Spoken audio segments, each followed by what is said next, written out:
the first one we're talking about is commission only. And so I believe the best use for this is a part-time salesperson or a utility team member, which means that you have somebody who is an office person who also does sales, which I'm sure some of you guys have that person. Or somebody you just want to hire as a part-time, or you have a cleaner who you want to hire as part-time sales. Like I see commission only. That is what I see as the highest and best use for a commission only salesperson. Okay. Now you can pay this person one of two ways. And so the way that we have paid this position in the past is just a strict commission only. They get paid $25 a commission. Katie, could this be $20? Yes. Could this be $30? Yes. This number can be whatever you guys want it to be. Okay. I'm like, that's what we have done. So use it as like, that's the baseline, and you can shift your numbers, which when we start go through examples, we'll show you how you can do that. Okay. How you can actually reverse engineer this to make sense for your business. Now, another way that we have done this, and we haven't done this specifically for commission only, we've done this with our salary plus commission. But again, it's worth noting is that you could do this based on a commission of the total number of initial sales revenue. So if your salesperson sells $2,500 in a week, you know, like this is based on our pay period. So like we pay per week. You might pay biweekly, so you might have to adjust these numbers based on biweekly, but we pay every single week. And so if the initial salesperson, they sell $2,500 and they get a 5% commission on that, then they make $125. Does that make sense to everybody? Actually, does that not make sense to anybody? Cool. Can I ask a quick question real quick? 100%. Please. The more you guys ask questions, the better you get from it. Even if it's just like slight questions, it'll help everybody else out, and it'll help me out to be able to like, maybe we need to modify this sheet.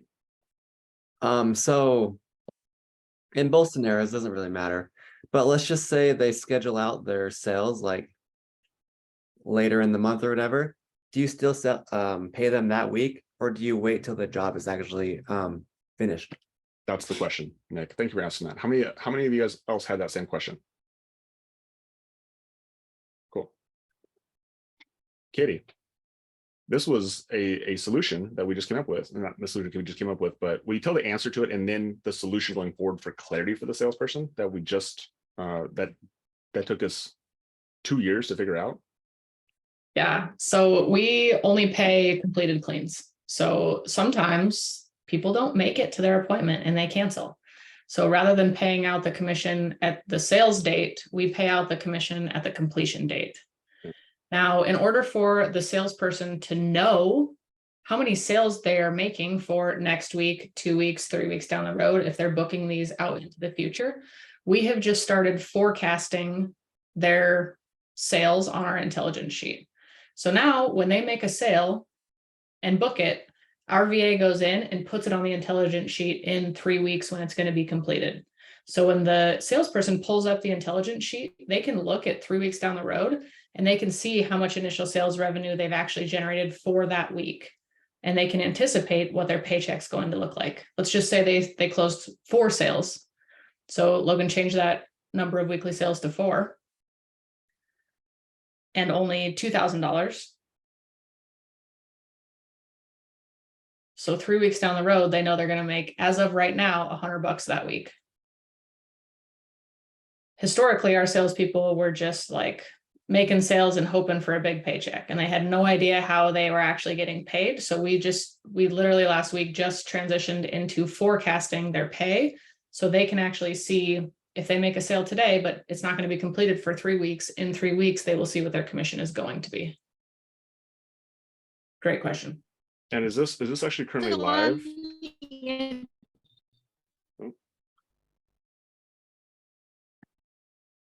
Can you hear? Yep, now we can hear you. Oh, okay. Sorry, I didn't mean to interrupt you. I was just gonna ask, and maybe you're about to show the intelligence sheet. So do you have a row with the salesperson's name on it, sales, on the intelligence sheet? Okay, Yeah, we just added, it's color coded because we have 3 different salespeople. So each salesperson is. Can you guys see the screen? Yeah. Yeah. Okay, so Katie, you have to walk me through. I don't know how this works either. So if you were to walk me through, like, How does this work? Yeah, so excuse the ugliness of what's going on here. I don't know why it's broken right there, but basically one salesperson is pink. That's our primary salesperson. One is green, Oh. which is a utility salesperson, and one is yellow, which is another utility salesperson. So the pink person knows that on a Monday through Sunday, let's just say why the dates aren't up at the top, I don't know either, but let's just say that the 7th, August 7th on, they can look at this and they can look and see how much revenue they're actually generating and put it into that sheet that Logan just had. And they can see how much they're actually going to get paid. So can you guys see my cursor here? So if you see, for example, Tim Gentry, if you scroll down here, you'll see how much that his clean is billed at. So 680. Does that make sense to everybody? Do you see Anne-Marie Davis right here? Sorry, let me make this bigger so you guys can see this better. Can you guys see this better now? Yeah. Okay. So if you see Tim Gentry here, The corresponding revenue for the initial sale is 680. yeah, and then you see Anne-Marie Davis. The corresponding revenue is what? 750. Cool. Let's do one more. I want you guys to do this in your head. You can either you can mouth it, you can type it however you want to do it, but I want you guys to do this math. I know it might seem simple, but this is how we learn, is we learn by practice. So Whitney Phipps, what is her revenue? Yeah. Okay, cool. So that's how we set it on the intelligence sheet. And that way a salesperson, like what Nick said, they know how much money they're going to make each week. They can look at the sales sheet and like, okay, so I can add up all my stuff right now. So if I'm the pink salesperson, we can actually just do this because it's only, for this week. So if I'm the pink salesperson, I can look at to see how much money I'm supposed to make this week. And I'm going to do Fernando. Right? Fernando was on Monday and he has, how much is it? $1,000, right? And then Tim Gentry is how much? Can you help me here? 680. Cool. And then how much is Anne-Marie Davis? 750. Okay. And then Damon Turnquist? 650. Okay, so if I'm pink salesperson right now, I've made $3,080 this week so far. Okay, so now I would go back to my how to pay salesperson sheet and I could plug in here 3,080. And also, how many sales was that? 1, 2, 3, right? No, 4. Fernando too. 4, thank you. So there you go, 4. So you'll see here that there's a difference in pay. Right? Does everyone see that?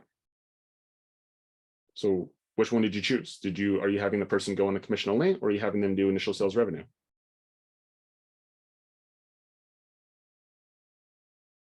Or could you do both? So this is actually a problem that we ran into because we're like, oh, well, we did commission only for a very long time. Excuse me, we did based on the commission. Based on number of sales. Based on, correct. Based on number of sales. And then we're like, well, we're not incentivizing our salesperson to like sell a bigger clean, like our conversation with Steph last night is like sell a bigger clean. Like I want people to, like, I want a company to make more money, not less money. And so we can incentivize the salesperson to sell a deep clean. How do we incentivize them to sell a deep clean? Well, look, they get paid more by selling bigger packages. Right? Humans, right? We're incentivized. And so give them a reason to be incentivized to sell bigger packages. Now, here's the funny instance that happened is that there was one time where this number was actually bigger. So now, and I'm gonna give you a hypothetical example, but let's say that, let's just say it was 8. So let's say that for some reason that they didn't sell, like obviously like there was a couple big ones here. There was $1,000 and a $750 on these initial cleans. So let's say that they only sold a couple $300 or $400 ones, same initial revenue, more cleans. Now they would have made more money by doing the number of sales. Katie, did this happen to us? Yeah. Yeah. And so what adjustment did we make? They get paid the higher one. So it's an either or. Yeah. So if, for instance, in this scenario, the average sale per clean, so if we divide $3,080 divided by 8, that's an average of a $385 clean. That's still a good initial sale clean. That pays for them. So therefore, we would just pay the higher one, which is the $25 per sale commission at $200. So we try to make it as incentivizing to them as possible. It doesn't really matter if they sell, our minimum is a $200 clean. So if they sell 15 $200 cleans and they're all only $200 cleans and the $25 per sale commission is higher, it doesn't matter to me. They're still doing their job. They're still making the calls. They're still filling the schedule. Yeah. I will just pay them whatever the higher one is. So that's commission only. Again, I think that the best use for that is if you have a part-time salesperson or utility team member. Now, if you have a part-time salesperson or utility team member, can you only pay them commission? Katie? Sorry, I didn't hear the question. Can you only what? If we have a part-time salesperson or utility team member, do they only earn commission? Can they only earn commission? No. Right. And so what we're gonna talk about next is salary and commission, because this is the one that we've done, because we're probably gonna touch hourly plus commission, but you can, like, it's the same calculation except for instead of a salary, there's an hourly rate in there. But we're gonna stay to salary commission because this is what we do. This is what we currently do. Right now we offer a current base of $500. Katie, can this be 400? Yeah. Has this been 400? Yeah, Yeah. Could this be higher? Could this be 600 or 700? for sure. Cool. So just understand that this is just where we're at. This is the starting point. Okay. And so outside of that, everything is the same, except for now we're adding the same commission in, right? So now the weekly pay is just going to be on top what they make as a commission. So we have a full-time salesperson. That's what I think the highest best use for this is. And they're going to earn their base plus the commission. So everything is the same we talked about before. Now they're just a like whatever they made in their commissions. Now they're just going to make an extra $500 because that's their base pay. Okay. So why would you do this, Katie, versus doing a commission only? Like, why do we do this versus doing commission only, which is what we did when we started? Yeah, because there's scenarios where this salesperson is doing other things besides just making that initial sales call. They need to call if a client complains, if notes need to be changed. There's a lot of other things from an admin side that they are responsible for in ensuring that that is closed, that sale is closed and performed appropriately. Yeah. So we've just incentivized them a little bit to give them a little bit of a base, a little bit of a comfort. Regardless of what happens, they'll make $500 a week. I think what you said right there is important to hit on is security. Like, employees are security driven. They are not entrepreneurs. If they were, they would go start their own businesses. So giving them some security in a base, making it a smaller commission, we have found more success. Actually have had a bigger funnel of people who are more willing to have a base plus commission because it hedges risk. Than a commission only, and having instead of a $25 commission, you can have a $50 commission, right? So it's just like, again, like this is where you just got to work number backwards. So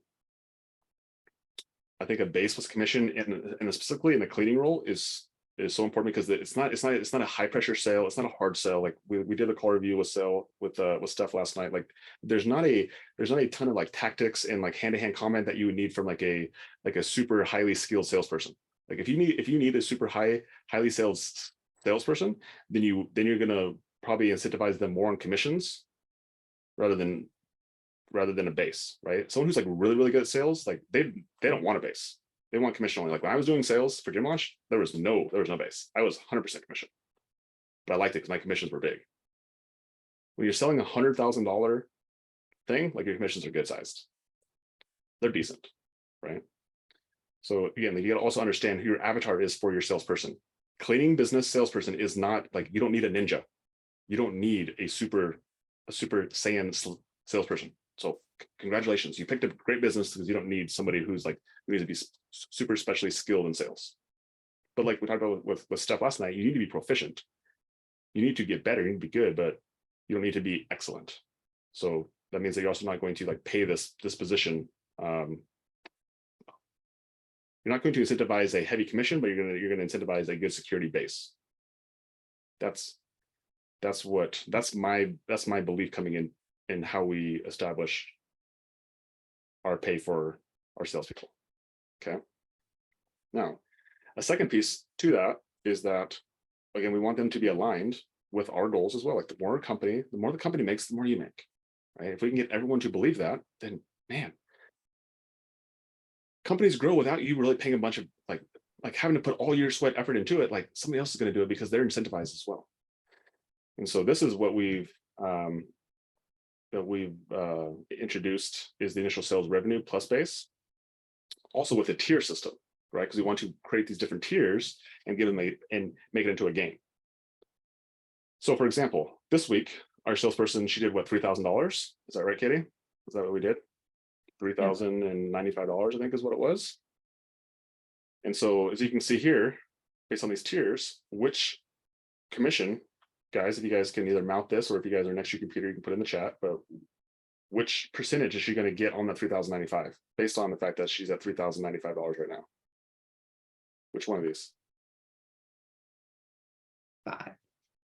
Five. Okay. It's because she's between 0 and 4,000, which means that she's owed 5%. So we're going to come here and move this to 5%. Cool. So now we're going to see that the weekly pay is going to be $654. So right now, our pink salesperson could come in here and be like, she's going to make $654 this week. She wants to make more. One thing that is worth noting on here is our tier system does not have to be your tier system. Oh, let me ask that question. This is great. So, Katie, 0 to 4,000. Does this can this be adjusted to 0 to 2,000, 0 to 3,000? Yes, 100%. Can this 5% be adjusted to 4%, Yes. 3%? Okay. And also, if you have more than one person doing sales, this is the entire team's new sales revenue. So this is all of the new sales that are coming in for the entire week between all of our salespeople. Yes, because we're incentivizing competition or collaboration by doing it. Collaboration. Right. So your example right now is actually off because it's not just the pink sales lady being $3,095. We have to add everybody's together. There we go. So let's do that. Okay, so now we got to add in the greenie. So greenie, let's go ahead and add this in. So greenie is Whitney Phipps, and how much is she on there for? 235. 235. And then Steph asked, what about the hourly and the blank ones, which is a great question. So these are a la carte hourlies, but we can just guesstimate. Bobby Goodman's is scheduled for 5 hours. So we will likely bill about 325. So you can add 325 in there. Okay. And Adam Sultan is 6 hours. So that's 390. Sarah Cooley is 390. Sarah Cooley is 390 plus 390. Okay, cool. So now we have 1340. So now if we go back here, so if we add, so we should probably actually have a group sales revenue. Is that what we should be having down here then? So this is good. This is actually really good. So we have group sales, right? Because we need another tier. We need another number to be able to allocate this because team sales. Yeah, we're not paid. This is individual initial sales revenue and team sales revenue. Yeah, but the total team sales is going to dictate the tier that they're in. So that's why we need additional. So I need an additional thing here. So team sales revenue is 1340 plus this one. So 4435. Yeah. So now this is important because now what is this commission? 6%. 6%. Did everyone get that? Why that moved from 5 to 6%? Did anyone not get that? So if we didn't get it, it's because these tiers, like this should be its own little box here.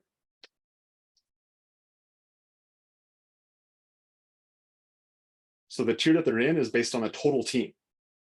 So even though they themselves only closed 3,095, the total team has closed 4,435. So if I'm on the sales call and I see that my other salesperson over there is closing sales, am I excited for them? Or am I like, dang, they took my sale from me? I'm like, hell yeah, let's go, right? Look what happened. By them making those sales for me, I went from, how much money did I make? I went from 5% to 6%. So, I mean, I guess it's really not that much, really. Extra $30. Oops. Maybe we should adjust this. Maybe we should make these things bigger. But yeah, so like this is like, as I'm playing with this, like maybe we should make these bigger. Again, like these all can be adjusted. But anyway, they make more money. Right? Okay. Okay, so does everyone get this? So again, like same concept, like, and if right now we have the total number of sales here, so this would be pink person, right? 1, 2, 3, 4. So 4. Yeah, so doing it, the initial sales revenue, they would make $85 more by doing it this way than they would have just being paid a base plus a flat rate commission. So this is why when we added this in, this was very helpful. We've been getting bigger sales because of this, which is awesome. And do bigger sales in the front end make it easier or harder to convert them into recurring clients, Katie? Definitely easier. Yeah. Right. Because you basically get to downsell your upsell. So everyone upsell in here should be reoccurring cleaning. And if your reoccurring cleaning is less expensive than your first cleaning, is that perceived as more valuable? And that's the real goal. Right. So the reason why, Steph, why you want to charge more upfront is because now you have a price anchor. And when you go to establish reoccurring, it's like, oh my gosh, like I paid $750 for an initial clean, and now I'm only paying $390 for a recurring claim. That seems like a pretty good deal. And all it was that we anchored them here, and we also were able to do a good job. We're also able to be in there longer, like to get a good start on the house as well. Like those are all, it all basically aligns together. And now we get to upsell or get to downsell our upsell. Right? The thing that we want them to have is actually less expensive than the first thing they bought. It's crazy. Here's a question. That's what I wanted to hear. So do you give them any commission for when they convert or only on the initial sale? Great. So if we go back to here, do you have this on here, Katie? Right? I think. No, it's not on there, but it is, we do pay them for conversions. And we're in the process of currently updating how we track it, but it's on the lead sheet. If you go to the lead sheet, it's its own tab called conversion call tracking. It's kind of a nightmare right now, so bear with us, but we either give them $25 per conversion sale or 5, 6, or 7% of the next 30 days of revenue that they generate. So if they sell a weekly client at $200, we would give them commissions on $800. If they only sell a biweekly at $200, they would get commissions on $400. And then if they sell a monthly at $200, they would get commission on $200. So simplify into one sentence. How do we track conversions?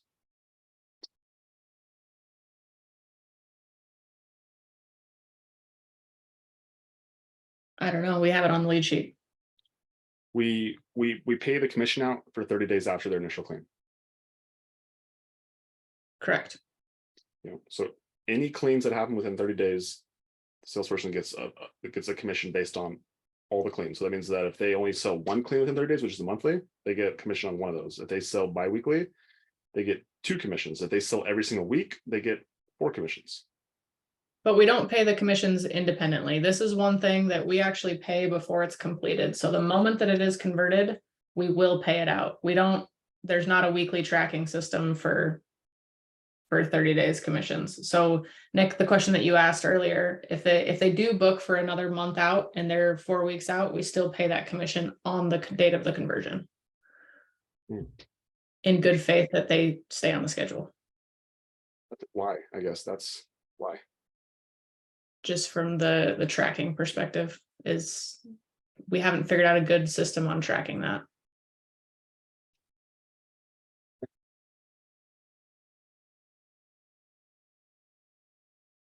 I have a question. Go for it. Okay, so initial sales, just so I'm clear in my head. Initial sales are paid out when the initial is done. Correct.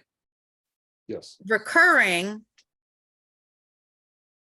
is paid out when they switch from initial to recurring. Correct. Okay, that makes sense because the recurring would be harder to track because you'd have to go into the scheduler, Yeah. right? Yeah. So basically once the initial clean is completed, we call the client for our quote unquote conversion call. Once Right. the conversion call is completed and they convert, it's tracked and then it's paid. So it's the scouts on our system for both the salesperson and the client in anticipation that they don't cancel within the first 30 days. Okay, Good that question. makes sense. It does, because the tracking of that would, When I crack the code, I will share it. But as of this moment, it is paid when they Or- can. Or even better, somebody else in here who's watching this is like, I can solve that problem. Like, Yeah. If you can Give- solve the problem, by all means, solve my problem. give. I would appreciate it. I would prefer to have it the other way.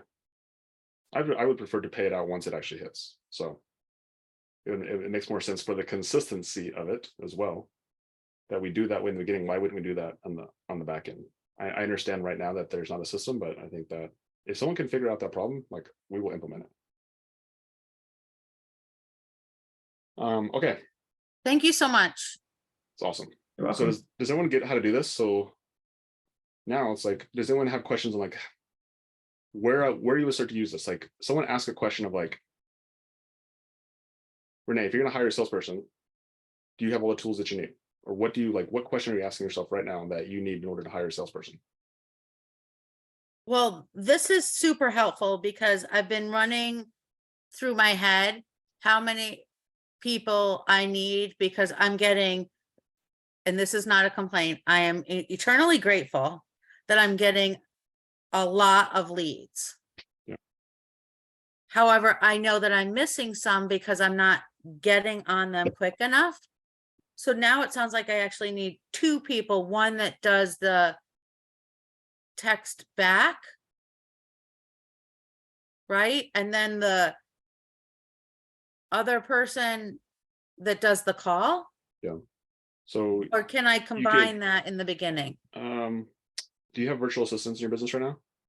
No, I have to hire one while we're hiking in Cool. California. I'm going to hire one. So I would make that the first person to hire, and that person will be the one who's doing the text back. They're like what we call lead nurture. So they're the one who's getting the client to commit to a time to talk to the salesperson, and the salesperson is just talking to them. And so the less the salesperson has to do the lead nurturing and the prospecting, and the more time they can spend on the phones and just like calling people and talking to people, the happier they're going to be, the more money they're going to make, and better for the business. Because lead nurturing and the prospecting, it's just boring, repetitive work, and it's draining. And for a sales type person, their better use is just talking to people. Now, does that mean that they should be doing no lead nurture, or does that mean they can't do lead nurture for a time? Absolutely not.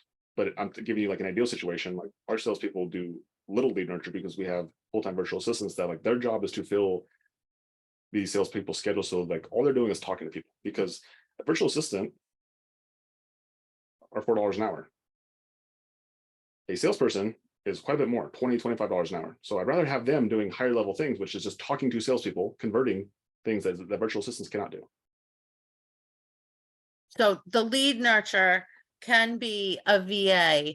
And so you could have that VA do the lead nurture, the scheduling, and all of those things. That's what And the RVAs whole do. wonderful list that Jessica gave me. Correct. That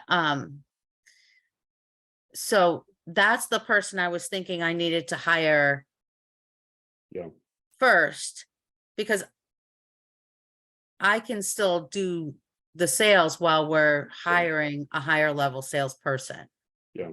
If you don't have a virtual assistant, I'm hiring a virtual assistant before I'm hiring a salesperson all day long. Like a salesperson, I know we're doing this on sales. And so it's exciting because having somebody else make money for your business is like, it's a game changer. It's life changing. It's like you wake up and all of a sudden you have more money in your bank account than you did, and you didn't have to talk to anybody to do it, is like really crazy. And if you don't even have to fulfill it, you're like, wow, like this is what business is supposed to be like. Yes, that is correct. However, there also is a sequence, and a virtual assistant will cost you $100 a week. A salesperson, as you can see here, will cost you 7 times more than that, which is not a good thing or bad thing, because if they're set up properly, like they should make you, that you pay them $700, they make you $3,000. That's 4 times. Is that a good trade? Yes. Okay, so it's just math. However, a virtual assistant, you could pay them $400 and you could still make $3,000. You do the sales for the time being until you become the bottleneck, and then eventually you hand it off, right? Right. But you'll make the next salesperson more efficient when you have somebody else who just is basically teeing them up, and all they're doing is doing sales for the most part, right? Maybe they're still doing some follow-up, maybe they're calling the B-backs, but ultimately, like if they're on the phone 8-9 phone calls a day, and that's all they're doing, like happy salespeople, because all they gotta do is talk to people, like the likelihood of them being on for longer and making higher commissions and growing your business is much higher. Okay. So No, that's totally makes sense. okay. Okay, so as far as KPI, so this is, I did this as an example. So for you guys to go back and look at your numbers, and you guys can get an idea of what your current targets are. And so you can predict what a salesperson would make if you were to hire, like if you were to hire a salesperson, like you go back, track your data. I use 6 weeks. It's just a great place to start. Katie, could you do 8 weeks? Yeah. Could you do 4 weeks? Yeah. Sure. Right. Like pick the data that you have. If you made drastic changes in the last 2 months, well, maybe you need to just use the last 2 months. But if you're like, oh, I've been pretty much doing the same thing for the last 3 or 4 months, like use 3 or 4 months, like whatever you choose to do. But we went back into this, and we went back and tracked from 612 to 723, how many calls were performed. We performed 191 calls. Okay, we inputted this number. We figured out how many sales that we did. We did 103 sales. Our close rate was whatever the difference between these two things is, which was 54%. And we closed $37,000 of initial sales revenue, which means our average sale was $365. Okay, so this is our data. And so by using this data, we can basically say that I broke this down into dailies. You see, this is B5 divided by 6 divided by 5. So I just took the calls performed. So we have a typo there. Calls performed. I just took the number of calls performed, I divided it by 6 weeks, because that was our time frame, and then 5 days, which is our salesperson works 5 days a week. And so that means that if they're doing 6 calls every single day and they're closing at 54%, that they'll close 3 sales a day, which means that they'll generate $1,255 a day in revenue. Does that make sense, everybody?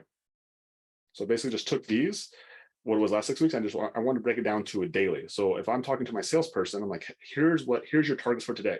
Your goal for today is to make 6 calls today.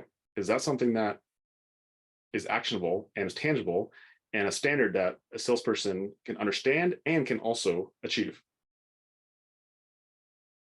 Yeah. If you told a salesperson, I need you to do 191 calls in 6 weeks, does that sound achievable or measurable, or like, where do I start at? Whose job is it to figure that out? Yours. As the leader, as the visionary of your company, it is your job to actually get clarity on where you guys are going. And this is why the vision meetings and the clarity on what you guys are doing is so important, because if you don't understand it, there's no way in heck you can communicate it to your team. And the reason why your team doesn't do what you want to do is because you don't communicate it to them. That's it. The only reason the people on your team do not do what you want them to do is because you do not communicate it to them. You think you communicated it to them, but their actions show that you didn't. And so this is where, as business owners, this is why we have to continue to personally develop, because we have to realize that our business is where it's at because of us, not because of our employees, not because of our market. It's because we need to become better. And in this case, we need to be better communicators. And maybe in order to become better communicators, we got to be better dreamers. We got to actually be better with our times. We got to take time to actually think about what we want in our lives. We have to take time to do little exercises that might sound silly, that will change your freaking life when you just know exactly what you need to do in order for you to be successful. That work that nobody like you don't get paid for this work. You don't get paid to do this immediately. But this is the work that will pay you for the rest of your life. And you're like, holy Nikes. That's all it really took. I'd spent that much time and it was that valuable and I got that return for the rest of my life. Like, those are the games that you got to find more of those games to play as an entrepreneur, because they're out there. Okay, so that's your guys' goal, is for you to figure out these targets to give clarity to your people. Because then once you have clear standards that you hit, like I figured out this framework, this is super important. Like I'm still like, this is probably my like day number 2 of me working through this framework, but it's like, I think it's a solid foundation when it comes to you guys holding your team accountable or coaching, or if you guys have kids, parenting. There's 3 questions you work through. Okay, like these are important. So you can write these down or pay attention, come back to this point in the training. The first question that you ask, was the standard clearly communicated? I'm gonna give you all 3 and I'm gonna come back and I'll give you some examples, okay? So was the standard clearly communicated? Number 2, was the standard met? And then lastly, if the standard was not met, what do we need to do to close the gap? How do we meet the standard? Okay, so that's a 3-question framework. Here's an example, right? And I'm not going to use business. I'm going to give you a different example, and then I want you to be able to relay this to a situation into your business. So, an example, yesterday, I'll show you a story how I actually came up with this idea. Is our kids have standards that need to be done every single day in order for them to be able to have privileges. Okay, one of the standards our 13-year-old has, in order for her to have a phone that has calling and texting privileges, is one of those things is that she must empty the dishwasher by 8 a.m. every single morning. Okay, that's one of the things. And so yesterday I go upstairs and I'm eating my breakfast. It was like 9:30, 9:45, and I go to start making breakfast and I realize the dishwasher is empty. I'm like, Kobe, like, is the dishwasher, like, looks like the dishwasher isn't done. Oh, right. She goes over there and starts doing it. And I was like, now she's in my way, regardless of the point. Kobe, what time are we supposed to have the dishwasher unloaded by? I'm not sure. Kobe, what time is the dishwasher supposed to be unloaded by? Well, it used to be at 8 a.m., but since we've been in Montana, since Arizona, you know, it's changed. I don't have school anymore. I was like, oh, okay. Like, did we have a conversation about this, or did you just assume all this?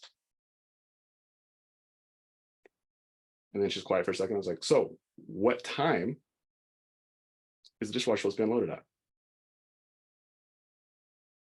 8 a.m. Okay. Now we have agreement. Now we have agreement on the standard. Okay. It took me 3 or 4 times to get to that very first question. Now we have an agreement. Now we're back on the same page. Second question. Okay. So it's at 8 a.m. Was it done? Well, I wasn't awake by 8 a.m. I can't make this shit up. Like this is a legit conversation, right? Okay. I didn't ask you if you were awake. I just asked you if it was done by 8 a.m. Well, I wasn't awake. Was the dishwasher unloaded by 8 a.m.? No. Okay. Now we have an agreement that the standard was not met. Okay. So third question. Okay, so then third question is, okay, so it wasn't met. So going forward, what do we need to do to ensure that the dishwasher gets loaded by 8 a.m.? And she's like, well, I can set my alarm. Okay, for what time? I don't know. Before 8 a.m. What time before 8 a.m.? I don't know, just like enough time for me to wake up. And what time is that? I mean, I guess like 7:59. I was like, 7:59, like 7:59 gonna give you enough time for you to make sure the dishwasher is loaded by 8 a.m. Well, oh, maybe then 7:55. Like, is that enough time? She's like, what? She's like, well, I could just do it the night before. By golly, you'd have to set an alarm if you just did it the night before. So how about we just do that? So now the game plan is like she unloads the dishwasher at nighttime, so she doesn't have to set an alarm to wake up and do it in the morning. There we go. That's how we coached. That's how I coached my daughter through how to continue to get privileges and still sleep in without pointing my finger at her and saying like you're bad. It's just like, do we have an agreement? Was it met? How do we close the gap? We're on the same team. We're both on the same things. Katie was there the whole time. She watched it happen. Was the dishwasher loaded this morning, Katie?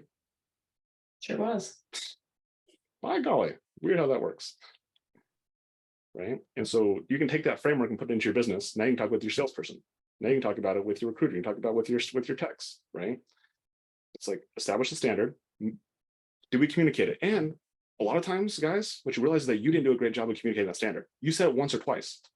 You need to say it over and over again. It's like, and then if they really don't take ownership or they don't see it, it's like, okay, like, my bad. Let me establish this again. So that way we're on the same page. So like focus. Hey, I need your focus. Listen to me. So moving forward, I need you to work 30 hours a week. Right? I need you to get on 5 sales calls every single day. Okay. Can you do that? Cool. Right? 5 sales calls a day. Now you establish the standard. Okay. So what do we need to do to get to 5 sales calls a day? Have them work with you to solve this problem. So again, it's not about you pointing your finger or you being the one who comes up with it. It's like, ask them questions. Well, how do we do it? What do you think? The more you can make it their idea, the more they get buy-in from them, the more likely they are to do it. Okay. So that's why these targets are so important, though, is for you to have data that you can go through this framework on.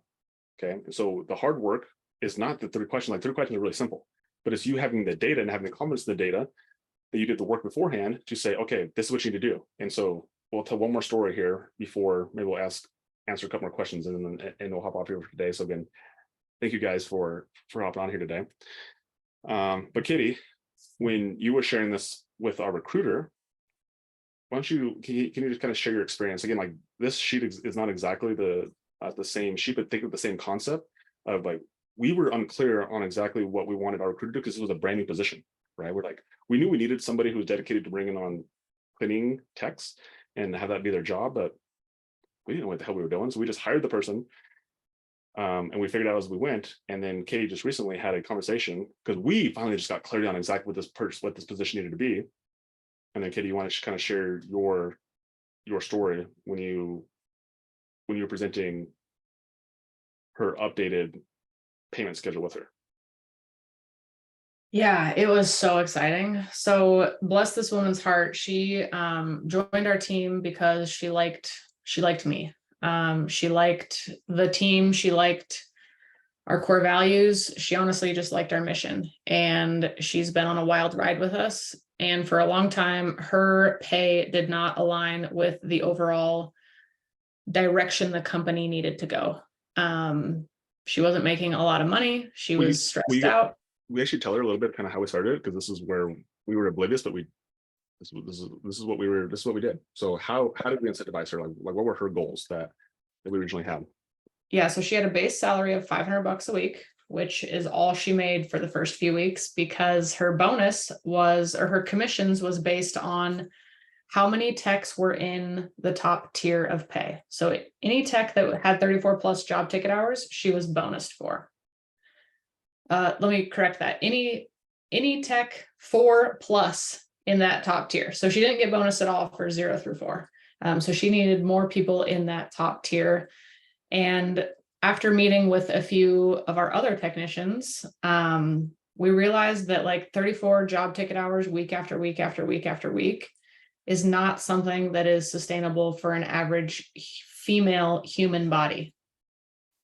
So it was creating a lot of call outs, a lot of reschedules, and her honestly having every morning to put out the dumpster fire of manipulating the schedule and everybody's schedule being affected, including the clients. So out of pure frustration, I was like, this has got to change. Like, this is redonkulous. Like, what is the overall goal here? In order to continue to grow, we need more job ticket hours fulfilled. I don't really give a shit if the person is working 34 job ticket hours or 30 job ticket hours or 27 job ticket hours. Like, what I want her to grow is the total number of job ticket hours by recruiting. So she needs to hire more people in order to fulfill more job ticket hours.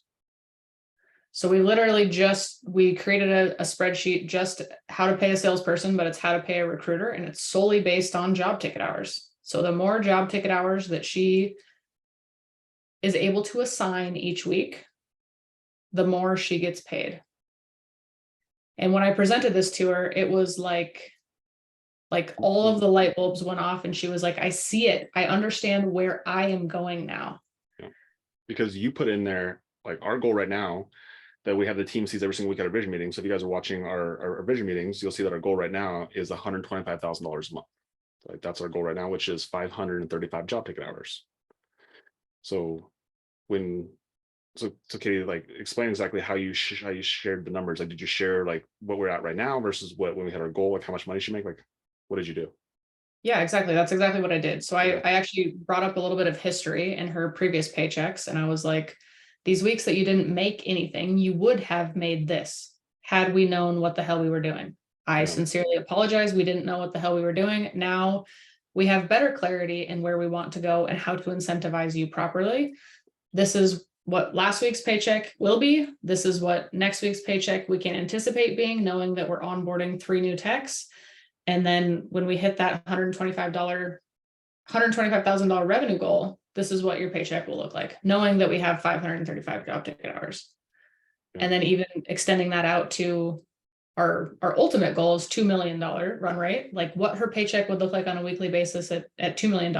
And her jaw dropped. She was like, okay, I can get behind this. Like, I know where I'm going now.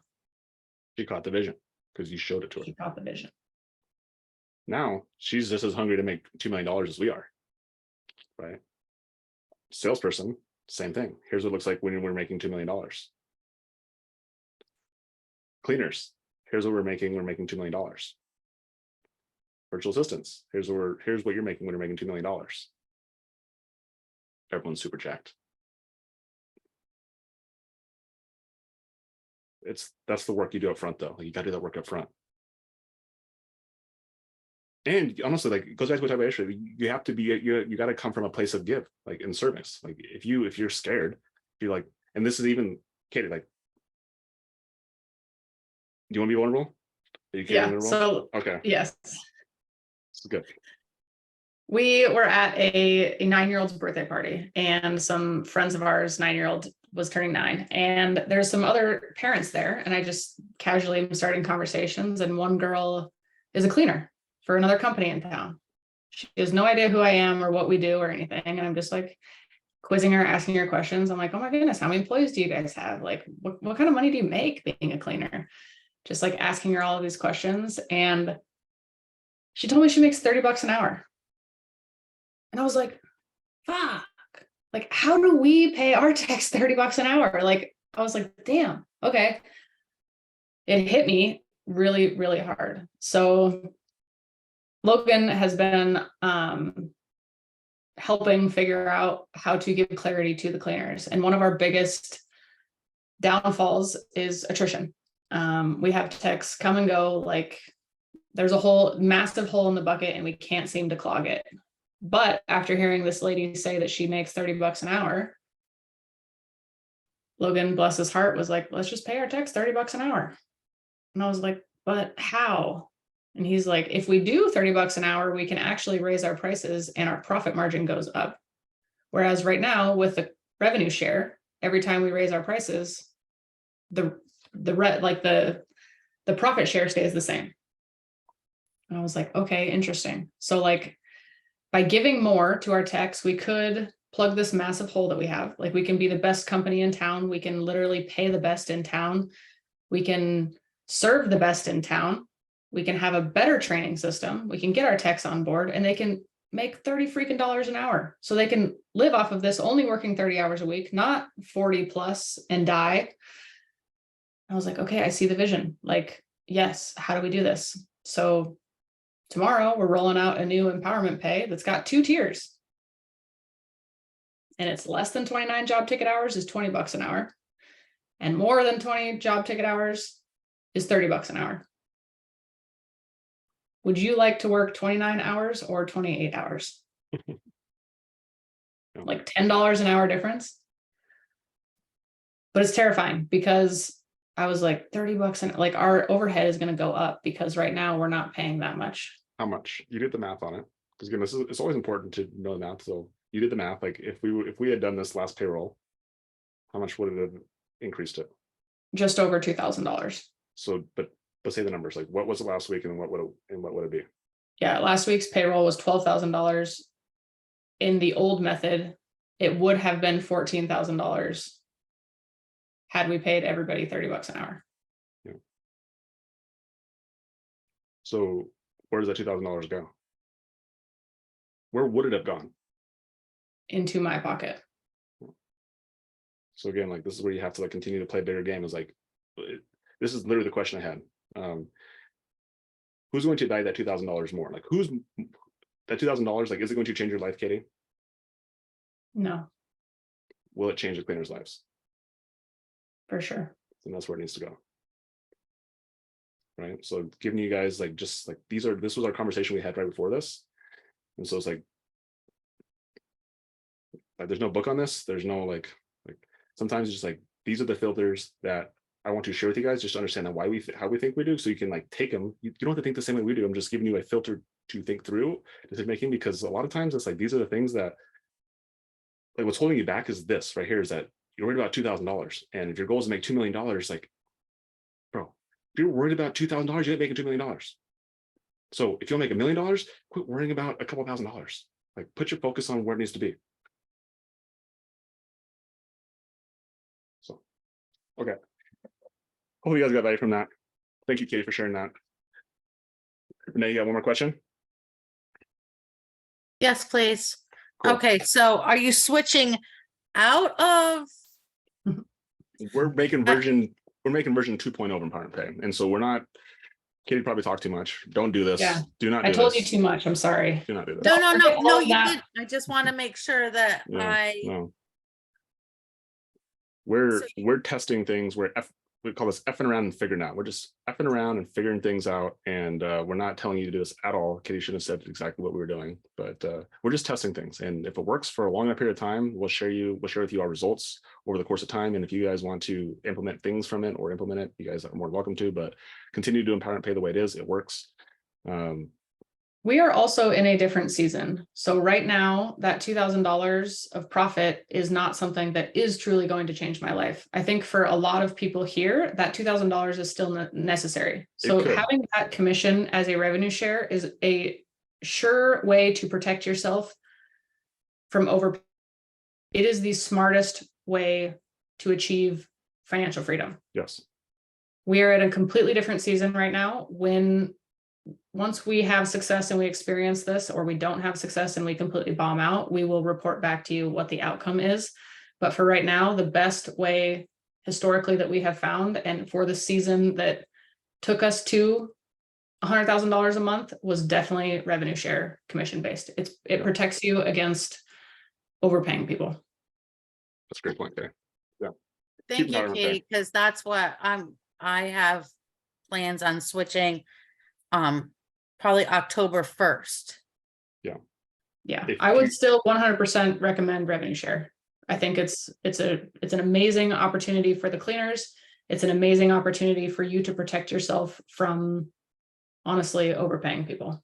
And for all the overthinkers in here who are like, but I really like this thing you just said, Kitty, understand that. And like what we're doing is it would be considered like it'd be the next level of it. So like empowerment pay is here, like it's super easy to upgrade. Because guess what? You pay the cleaners more. Like I was asking Katie this today, I was like, what's the downside? What's the downside? The They paying go more? slower. For the cleaner? No, because they're still getting paid on job ticket hours. I couldn't think of one. Yeah. So the cleaner is just like, it literally is, it's just all positive for the cleaners. Like in like from the Brian said, the person who was like, if you're going to adjust their pay, like you make more money. So it moves the top tier down and it gets paid more. Like, so it's only a positive. So what I'm saying is that it's a stepping stone regardless. So like, forget about what Katie just said, truly ignore it. If you haven't done empowerment pay, definitely implement empowerment pay. If you're doing empowerment pay, continue to do empowerment pay. And again, it's just like, it was just an example of trying to serve the cleaners. Like that's the goal. The goal is to serve the cleaners. The better you can serve your cleaners, they're your people, the bigger you can grow your company. Just like we talked about last night. If you have 6 cleaners right now and you're making $25,000 and you want to make $75,000, you have 18 cleaners, whatever your math is. Okay. More cleaners, more employees, more people, more revenue. Bigger goals, more people. So get bigger goals. Okay, that's it. I appreciate the heck out of every single one of you guys. Thank you guys so much for being on here. Hope you guys got value from this. This training will be uploaded into the training. So for Anna, so you can watch this without giving us all heart attacks. And I know you're wrapping up, but could I possibly ask one more question quick? Yes, go for it. Okay, And then no more so questions. it has, Just checking. okay, thank you. It has to do with the schedule. So the salesperson touches the schedule, right? Because they're scheduling their discovery calls. Your recruiter, are they touching the schedule because they're dealing with assigned job ticket hours? And then do you have like a main dispatcher or like a main schedule manager person who's kind of like the boss of the schedule? Yeah, this these is are a great phenomenal questions. question. This is the best question ever. So basically the way that we've split it is we have a proactive team who is forecasting the schedule. That is the recruiter and the salesperson. They are constantly looking forward on the schedule. Maybe it's later today, maybe it's tomorrow, maybe it's next week, but they are forecasting. Okay, so they're proactively filling the schedule, making sure that enough techs are in top tier, all of that. Then our VAs are the reactors in the schedule.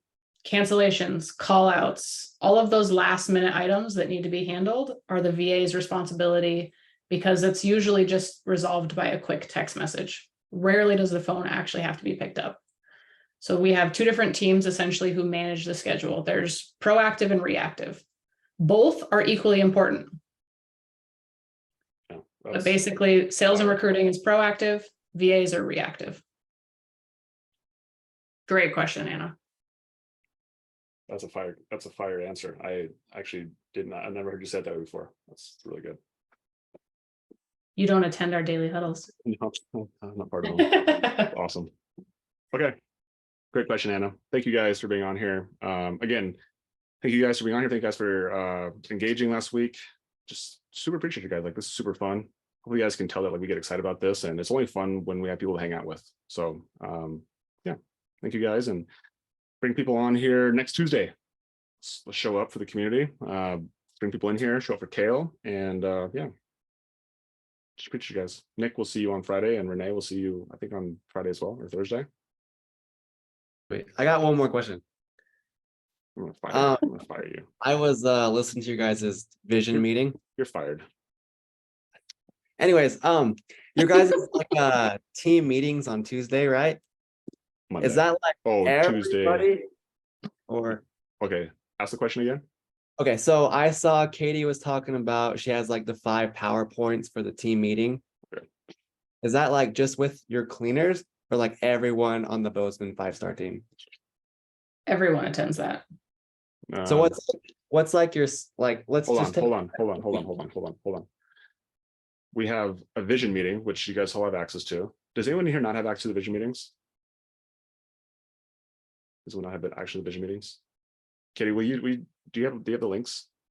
Yeah. We dropped the link to the vision recording. So the vision meetings is something that is the office staff and me and Katie, right? So sales, recruiting, the VAs, there's no cleaners on the vision meeting. That's Mondays every single week. Tuesdays in the morning, there's a team meeting. That meeting is everybody but me, right, Katie? Yeah. And that includes the cleaners. And so, Nick, you know what the vision meetings are, you've watched them, but Katie, explain what the point of the team meetings are. And even in the direction where we're going towards, because again, like this is something that we're still actively trying to find a good like stranglehold on what's the value of this team meeting. Yeah, and we've honestly, our team meetings have varied in cadence from once a month to once a week to every other week. To never. We're still trying to find that to every day. Literally, we used to have a daily huddle in the morning to like, ready team, go. I think the sweet spot is once a week though. And this is just a great opportunity for me to relay our message, everything that we're working on behind the scenes to the team. And incentivize them, get them motivated, make sure that they understand our values, our mission statement, our manifesto, and get them amped for like what we're actually doing, and make sure that they are excited to show up to and when work. we say amped, again, like I think that's where we've kind of now we're getting more clear. Like, what is amped? Like, what are the numbers that they're responsible for? Total job ticket hours. Boom. So when we hit goals, we celebrate, we have parties. So everybody knows overall where we're going, what we want to do. Do we say we want a $2 million company? No, not necessarily, but we just say we want 535 job ticket hours, gang. So let's make it happen. Let's serve some clients. And then we also talk about like any issues and how to solve them if there's issues that have risen. This is not something that I love doing, but I think it's necessary sometimes coming from me. Something like vacuum maintenance, like maintain your freaking vacuums. We always review vacuum maintenance, but for the most part, it is just me relaying the message, the direction, selling the vision, making sure that everybody's on board. So it's taking the vision meetings, which Nick, you've watched, and like I'm talking to now Katie is selling the vision to the team. And just she's speaking the language of the cleaners and I'm speaking the language of the office, and she's literally the middleman person who's now communicating that message to the cleaners. And this is something that again, like we're just truly piecing this all together. And it's job ticket hours. Like that's like we were working toward job ticket hours, we all get bonus on job ticket hours. And also Google reviews is something we're throwing in there. I don't think it's it's definitely not to the degree that job ticket hours is, but Google reviews will all be something that we also we put out there as a target to hit every single week as a team. So, okay. Those are the 2 big meetings. So visionary meeting and team meeting. And then Katie has daily huddles with the office staff Tuesday, Wednesday, and Thursdays. Right, Katie? Yep. Cool. Yep. And then there's one more meeting with trainers on Thursday mornings. Mm-hmm. And then there's one-on-ones with the actual salesperson and recruiter. All the meetings. Yes. Yeah. So those are all the things those are the meetings that happen. Cool. Awesome. Okay, guys. Appreciate you guys. Happy Wednesday. See you guys in the group.